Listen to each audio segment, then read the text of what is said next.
2019లో ముఖ్యమంత్రి అవ్వంగానే జగన్మోహన్ రెడ్డి కళ్ళు పడకుండా ఉంటాయా? 972 కిలోమీటర్స్ కోస్ట్ లైన్ తీర ప్రాంతం జగన్మోహన్ రెడ్డి కళ్ళు పడకుండా ఉంటాయా?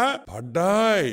అన్ని పోర్ట్ల మీద పడ్డాయి. ఈ తీర ప్రాంతం గేట్ వే ఆఫ్ ఇండియా కాదు, గేట్ వే ఆఫ్ జగన్. ఏదైనా కబ్జా చేయాలన్నా, ఏదైనా బెదిరించాలన్నా ఫస్ట్ జగన్మోహన్ రెడ్డి గుర్తొచ్చేది మా పొట్టి సారాయి రెడ్డి, విజయసాయి రెడ్డి.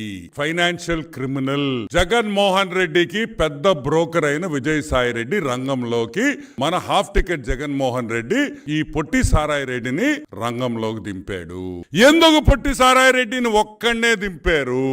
పొట్టి సారాయి రెడ్డి వియంకుల కంపెనీ అరబిందో అనే ఒక సంస్థ జగన్మోహన్ రెడ్డికి బినామీగా వ్యవహరిస్తున్నారు కాబట్టి.